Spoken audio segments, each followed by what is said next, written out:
salah satu alut kita yang memiliki kemampuan yang sangat tinggi, di mana dia mobilitas dan unsur serangan yang sangat tidak bisa diduga oleh lawan dan mempunyai kemampuan sangat tinggi, yaitu kapal selam.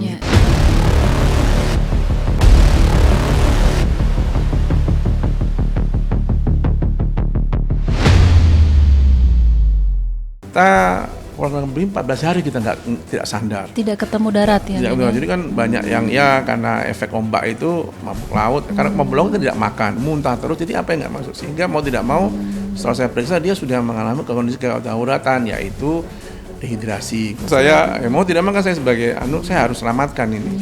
Saya harus infus. Itu di perairan mana itu? Di antara Kwajalein mau ke Hawaii. Ternyata Angkatan Laut memiliki semua kemampuan yang dimiliki oleh bangsa ini terkait dengan penanganan bencana.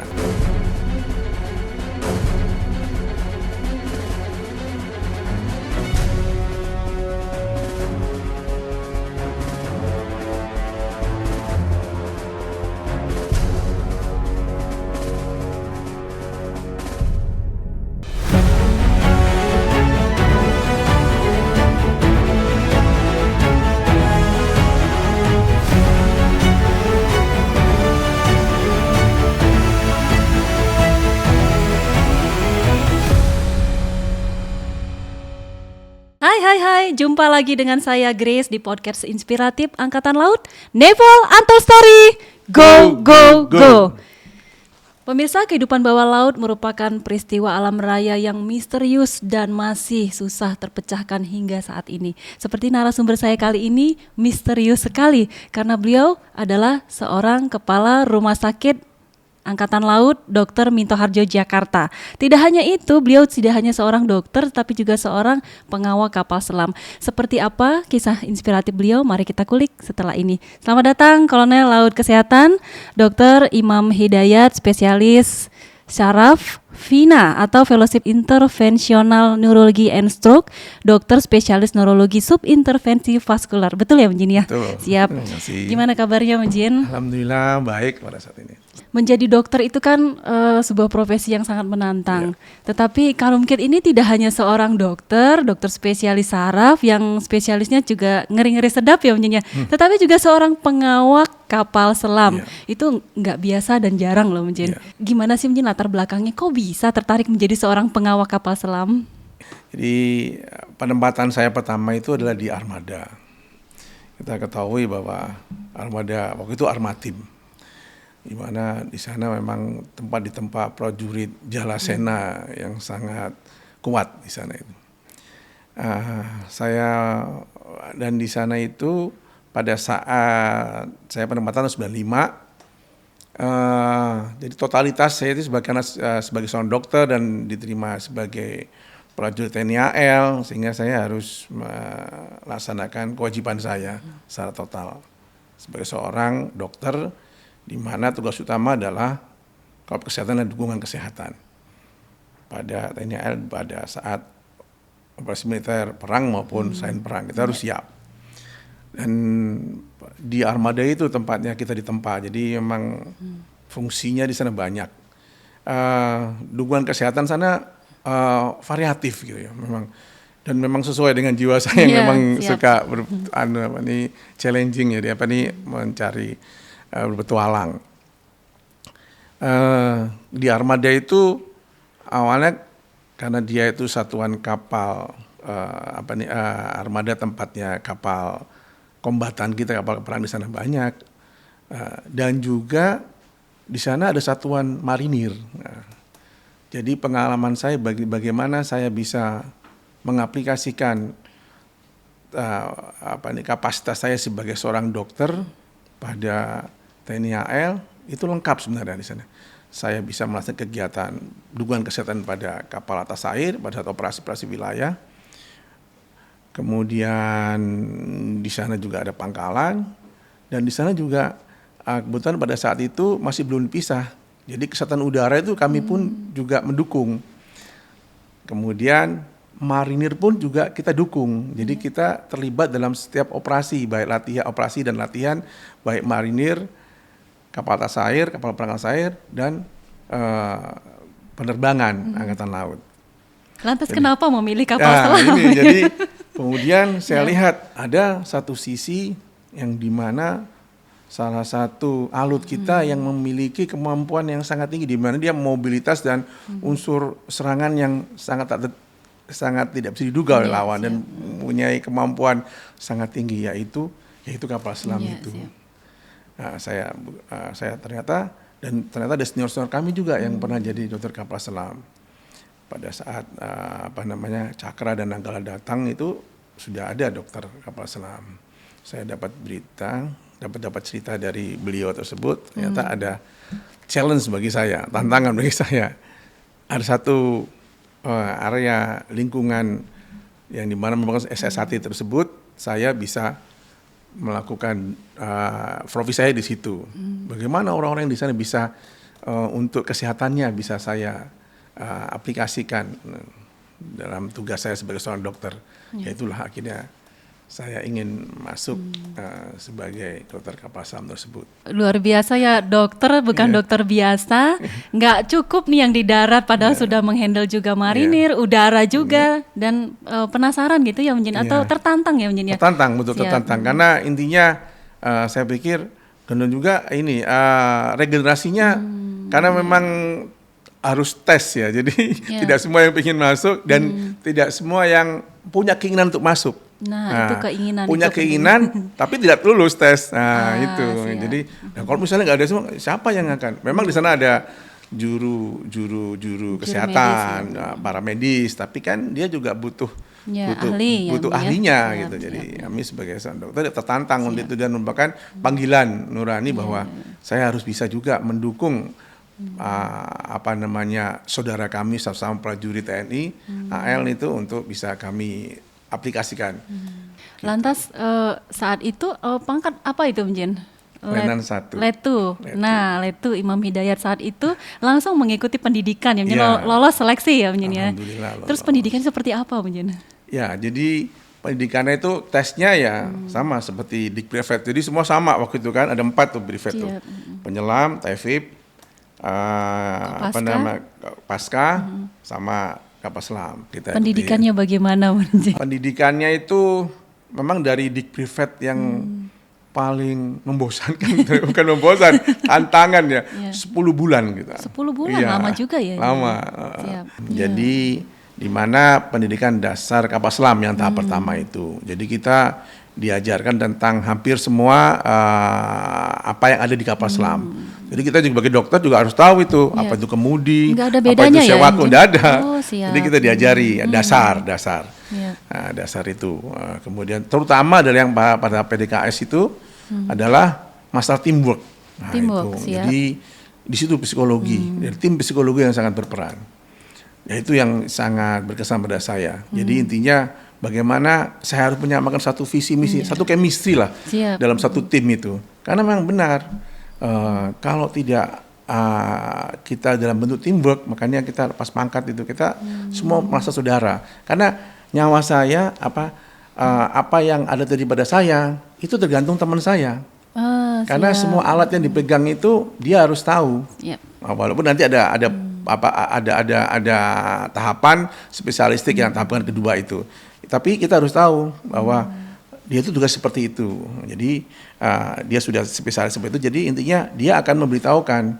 Kita harus percaya bahwa dia jurunya itu. Jadi intinya kalau dia salah, semua akan kena gitu. Karena saling terkait. Sangat terkait gitu. Karena kan kita kan kerja dalam satu tabung. Siap. Ya, karena tabung yang tertutup. Jadi apa yang saya bawa ini tergantung saya bisa muncul, saya bisa selamat ketemu keluarga, tergantung teman-teman saya juga. Sehingga itulah pada saat PDKS itu kita betul-betul dilatih untuk membentuk teamwork yang mempunyai kesamaan visi misi gitu. Kemudian tahap kedua baru spesialistik, saya akan masuk ke kesehatan. Kemudian yang ada yang beda ya, jadi ada yang untuk tatanan perwira, ada yang perwira operasi, kemudian mesin, kemudian elektro, kemudian kesehatan gitu. Terus kemudian tahap ketiga ada latek. Nah itu kita sudah masuk dalam baik di pangkalan dan tahapan berlayar gitu. Jadi kalau sekarang tuh menggunakan simulator, kalau dulu langsung ke kapalnya, langsung ke kapal. langsung terjun. Yang terjun tahun-tahun segitu belum Ya, belum kita ada belum alatnya. terbentuk. Ya.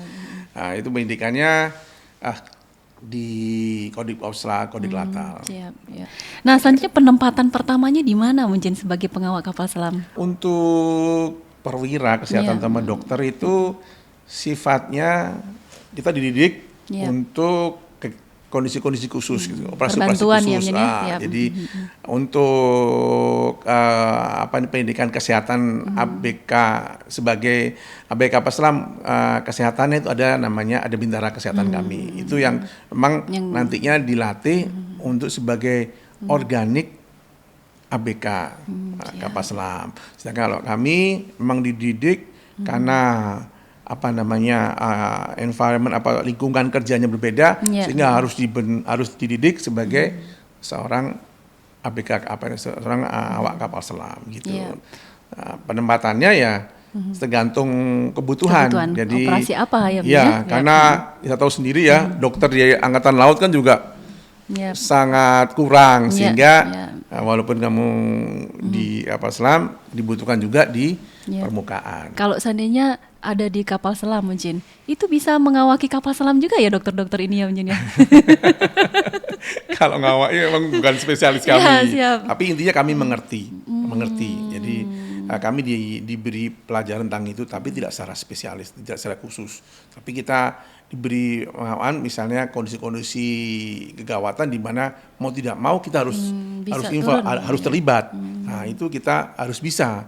Jadi itulah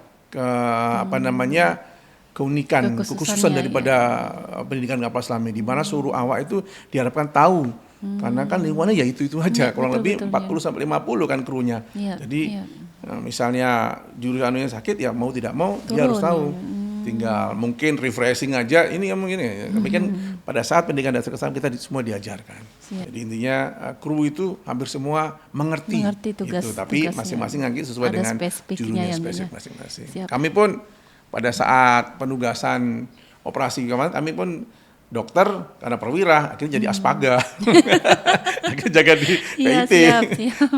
Bisa diceritakan mungkin pengalaman penugasan selama menjadi dokter dan pengawal kapal selam, Jen? Kalau untuk kapal selam ya itu tadi karena penugasan khusus itu tidak ada, jadi tidak ada organik kapal selam sebagai perwira kesehatan. Kalau kadep-kadep, KDM-OP, KDM SIN, mereka itu ada komandan, itu kan ada semua jabatan. Tapi untuk perwira kan, untuk dokter tidak ada. Sehingga pada saat operasi-operasi khusus, misalnya gugus tugas, seperti yang di kapal tas air, kapal perangkat tas air itu gugus tugas, gugus purla itu pos wilayah mengirim, ada mothership-nya, ada kapal markasnya, itu ada dokternya di situ. Nah, kalau saat ini jadi operasi khusus atau operasi gugus tugas itu baru dokternya. Nah, pengalaman saya ya operasi gugus tugas belum pernah, tapi yang sering adalah penyematan itu pasti kita mulai dari pada saat penyematan kita harus latihan dulu kan. Nah, itu kita harus on board terus. Kalau dihitung ada berapa banyak sih mungkin dokter kita yang spesialis kapal selam? Iya, memang karena ini sifatnya kekhususan ya, jadi yang di Brivet ini sehingga pertama ya sedikit karena pertama minat. Ya itu kan panggilan dibuka, hati ya, panggilan hati, minat. Nah, setelah minat ada, apakah lulus?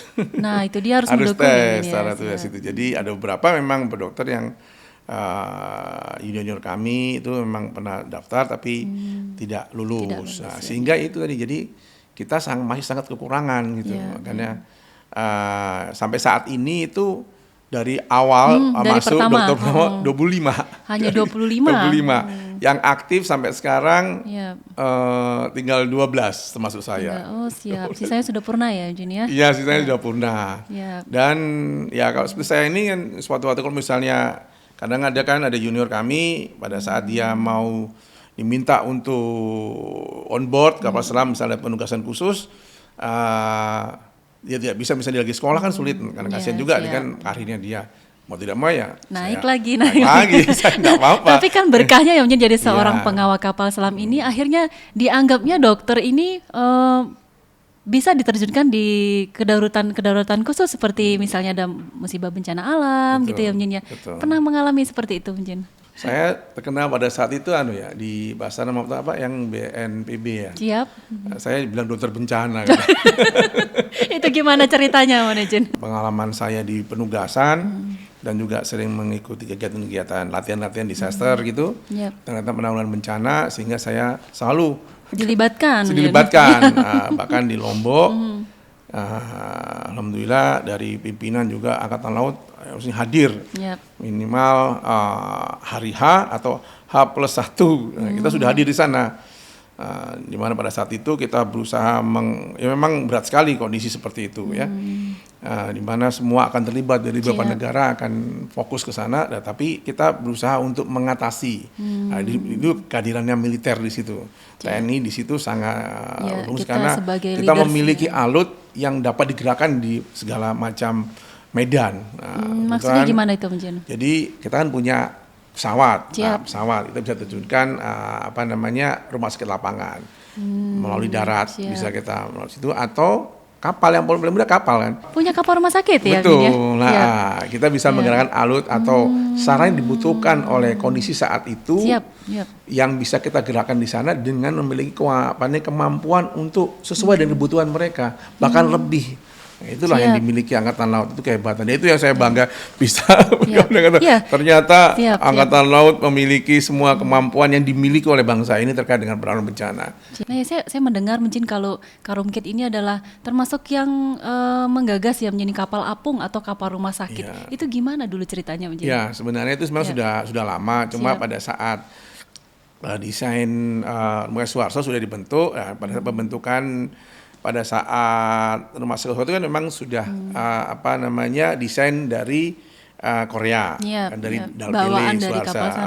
Kemudian saya terlibat dalam peresmian dan lain-lain. Kemudian saya melihat, tapi ada beberapa karena mungkin kebutuhan cepat sehingga sesuai dengan awalnya kan kapal LPD itu kan ya. Betul, LPD. LPD Dalpele itu sehingga dibuat jadi rumah sakit. Akhirnya saya lihat ada beberapa karena saya sering terlibat dalam dengan Suharto itu kegiatan bencana alam ini terinspirasi ya situ. Jadi kita sering menggunakan itu untuk penanggulangan bencana. Ternyata untuk kegiatan seperti di rumah sakit, di kapal itu sebenarnya bisa. Pada saat itu di kapal masih ada beberapa kurang. Itulah kita sampaikan. Kebetulan pada hari itu kan Presiden Jokowi kayaknya melihat Suharto ternyata yang dibutuhkan. Bikin kita. Akhirnya kebetulan kami sama PT PAL kami sempat diskusi. Kami rencananya mau diajak untuk sebagai tim tim perumusnya itu terkait dengan desain kapal. Kemudian tapi akhirnya karena saya penugasan kan saya tugas-tugaskan sehingga tapi saya sudah kasih ini seperti ini masukan ini. Masukan. Alhamdulillah sekarang sudah seperti apa yang bisa kita kerjakan di darat rumah sakit itu.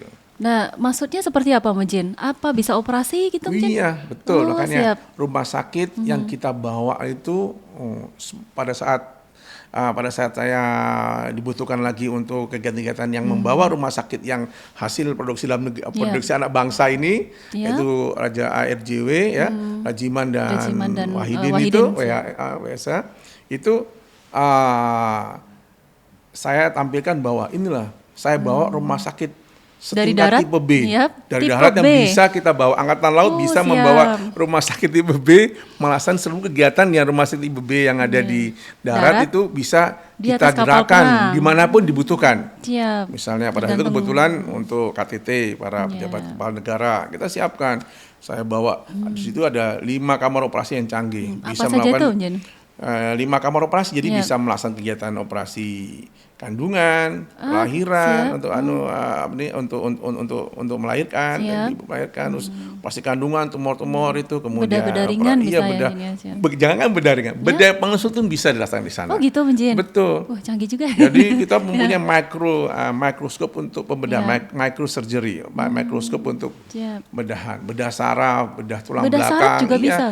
Kan kebetulan memang alhamdulillah Angkatan itu memberikan fasilitas kesehatan yang sangat berfungsi yang berpihak pada prajurit. Jadi kan kasus-kasus misal kecelakaan terjun, Yap, tuh, betul, terjun, di mana dia ada patah tulang belakang, itu bisa dikerjakan di Bisa situ dikerjakan. dengan menggunakan mikroskop itu.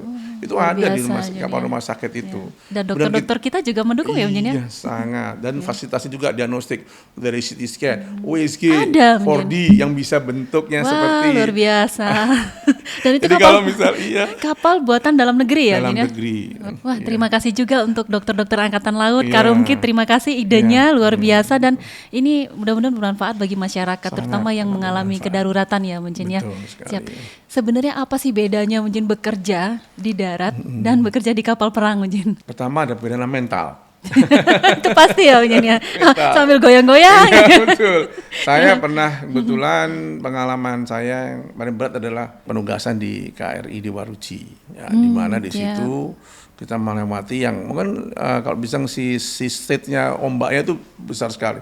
Jadi kalau misalnya pada saya kan jaga langit, laut, laut, langit, laut. gitu.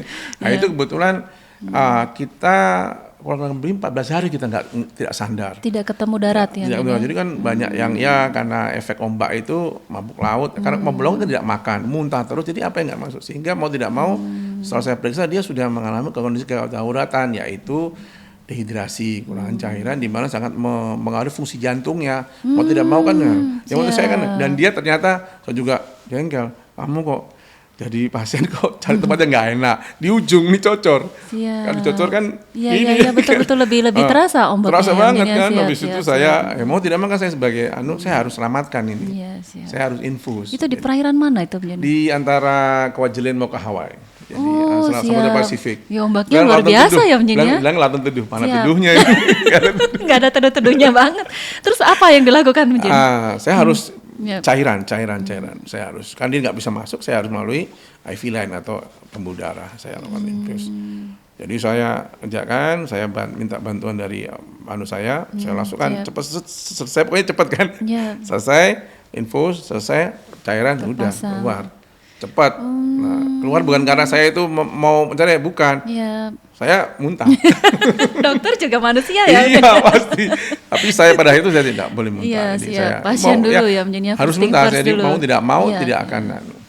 Oh jadi kalau kelebihan cairan yang keluar itu berbahaya sekali ya? Sangat berbahaya. Cairan keluar, tapi tidak ada yang masuk. Jadi balance-nya kurang kan. Input sama outputnya tidak terjalin demikian baik. Gitu. Kemudian pengalamannya ya pada saat itu ya di kapal juga saya melakukan tindakan operasi. Ada anggota yang kena propeller itu. Ya musibah. Itu musibah. Mau tidak mau kan harus segera ditutup kan lukanya. Saya untuk pertolongan pertama ya di situ. Tapi karena bedanya kan kalau di kapal permukaan kan space-nya kan agak bisa luar, lebih lega ya walaupun masih enak di darat. Pengalaman yang berbeda-beda ini tentunya menambah mental ya Mjen ya. Itu bagaimana dokter menginfluence ABK khususnya pengawak kapal selam supaya ya semangat situasinya seperti ini. Itu kan pasti seorang dokter juga harus support system bagi tim yang lain ya Mjen ya. Itu bagaimana cara menjaga kesehatan mental prajurit pengawak kapal selam Mjen? Iya. Jadi sebelum saya masuk kapal selam saya belajar dulu kan apa sih yang dibutuhkan seorang medical submarine officer. Jadi perwira kesehatan kapal selam. Saya belajar dulu, terutama karena kita acuan pendidikan dokter juga ke Amerika. Jadi saya buka itu program SOP daripada itu. Jadi ternyata memang dari semuanya itu hampir semua adalah masalah mental. Pengalamannya luar biasa ya, Mjen tidak hanya itulah menariknya menjadi seorang dokter TNI AL ya Mjen ya. Kompleks ya Mjen, kompleksitas dan langsung bersentuhan dengan masyarakat tanpa batas ya Mjen, dari Sabang sampai Merauke itu kita dekat ya Mjen ya. Alhamdulillah sudah ke sana semua. Ya, pernah terbayangkan nggak dulu itu Mjen? Kebetulan kami juga keluarga juga dari militer juga, dari TNI sama polisi. Saya juga ingin mengembangkan karir saya setelah saya jadi dokter, setelah jadi ikut pendidikan. Kebetulan saya kan ikut program rekrutmen prajurit dari program Dikpasuk atau Spamilsuk di mana belum lulus dokter tapi sudah sudah bisa jadi perwira. Sudah di Jadi beasiswa dari tugas TNI ya, TNI, mungkin ya. ya, Ya. itu. Itu gimana mungkin harus pintar ya mungkin ya. Ada ininya ya, ada kriterianya nih bagi mahasiswa kedokteran ini mungkin yang Iya, ingin betul. menjadi TNI. Ya memang jelas karena kan pada prinsipnya institusi TNI atau TNI AL kan tidak mau mendapatkan produk yang tidak Iya, bagus. betul, tidak Ya, sembarangan bahkan ya, Min, apalagi ya. dokter memang dilihat dari IP-nya kan. Ini kan indikator keberhasilan daripada pendidikan dokter dia sebagai seorang dokter adalah dari IP. Siap. Dari Itu harus negeri tapi ya Min ya. pada saat saya siap. pendidikan saya itu negeri Negeri. semua. Siap. Setelah itu baru PK kan bisa seluruhnya karena Ya. masih banyak membutuhkan tenaga ahli selain dari akademi angkatan. Nah, itu dari situ masuk masuklah diterima di kemiliteran atau di Iya. Nah, itu Mjin setelah menjadi dokter TNI ternyata pengalamannya sangat menarik dibandingkan dokter pada umumnya gitu ya, Min ya. Iya, Tentunya betul, ya, Min ya. betul. Bahkan bertemu dengan orang paling penting di negeri ini Betul. juga. Iya, betul sekali. Alhamdulillah Ya. semua bisa. Bonusnya banyak ya. Banyak sekali. Siap, Sudah siap. nggak bisa dihitung. Ketika Multilateral Naval Exercise Komodo ya, Iya, Mjin, itu kan betul. banyak negara Betul sekali. datang ke Indonesia dan Iya. kita itu menjadi meng-host mereka ya, Mjin ya. Betul, Ini loh yang betul, ada di Indonesia. betul. Mereka belajar dari kita ya, Mjin ya. Betul sekali. Boleh Dan dia cerita, kaget. Min? Ya. Iya, pada saat itu kebetulan saya Dinas Armada juga, alhamdulillah diberi kepercayaan sebagai dan Satgas Medcap yang Siap. Medical Medical Civic Capability, Action Program. Yap. Membawai dan kami berikan program-program ternyata sangat diminati kurang lebih 24 sampai hampir 30 negara Siap. yang ingin berpartisipasi dalam kegiatan Medcap tersebut.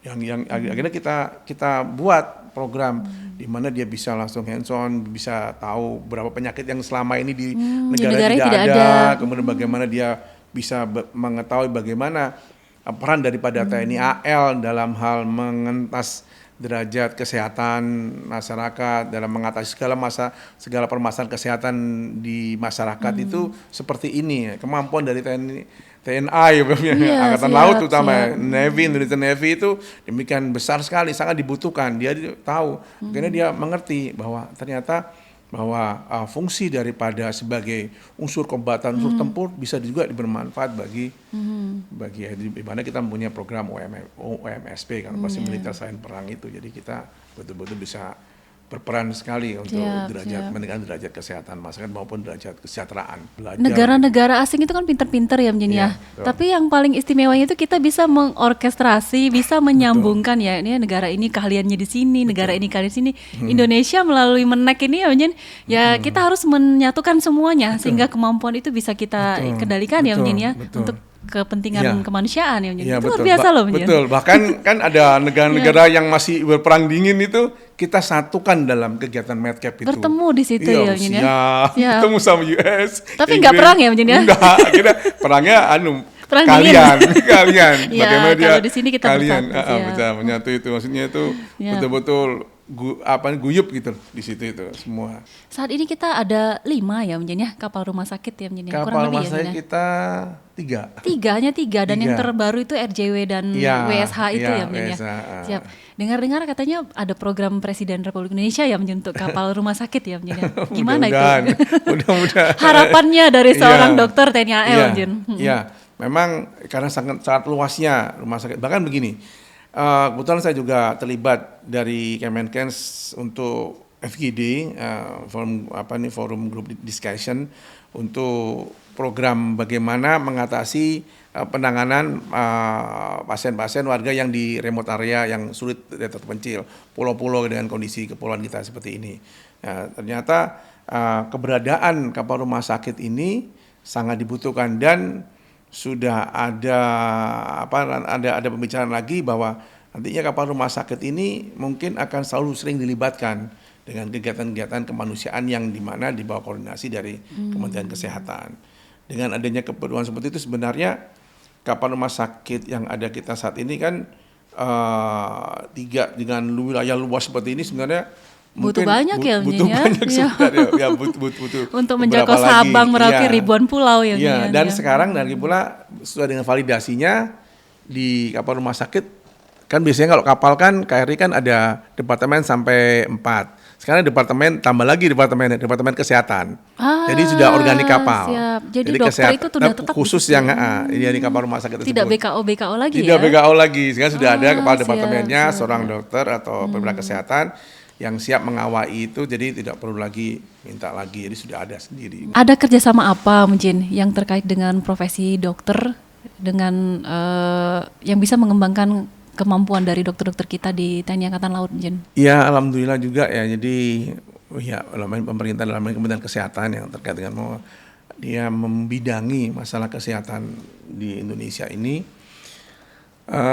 karena problemnya adalah pemenuhan kebutuhan dokter spesialis dan dokter subspesialis yang sangat kurang. Perbandingannya sangat tinggi karena kita kan 250 juta itu dokternya berapa itu.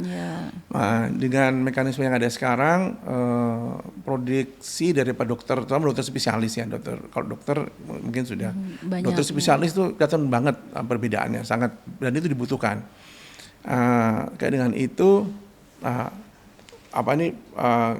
kebijakan Kemenkes sekarang di samping produksi dari yang sudah ada yang kalau mungkin tahu university based, jadi di mana produk daripada pembentukan dokter spesialis tersebut dari universitas FK kemudian menggunakan rumah sakit sebagai wahana pendidikan, praktek pendidikan itu sebagai rumah sakit pendidikan. Itu masih kurang ternyata, sehingga pihak Kementerian Kesehatan mungkin ada ternyata ya, di beberapa negara sudah ada namanya hospital base, di mana produksi produk atau outcome daripada dokter spesialis ini bisa dihasilkan dari rumah sakit sebagai yang dari awal sampai akhir di rumah sakit gitu. Nah, itu kan salah satu peluang lagi. Betul. Itulah yang yang sekarang lagi yang lagi dijajaki dan sudah berlangsung ternyata. Sudah berlangsung.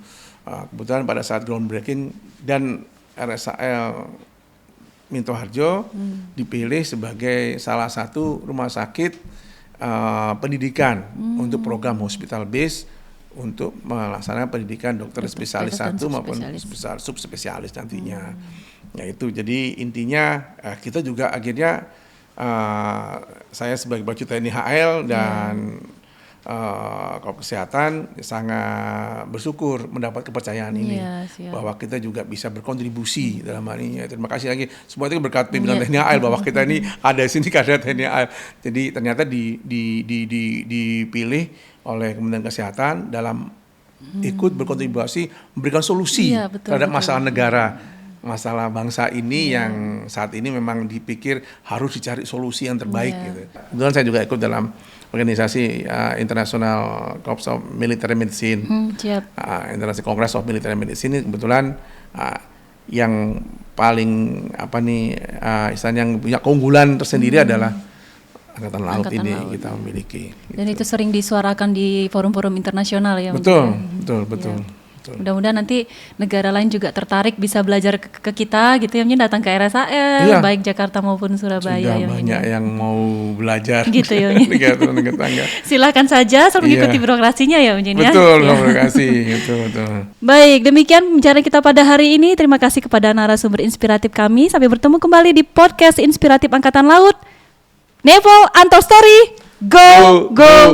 Jalos Peva, Jaya Mahe. Terima kasih dan sampai bertemu kembali.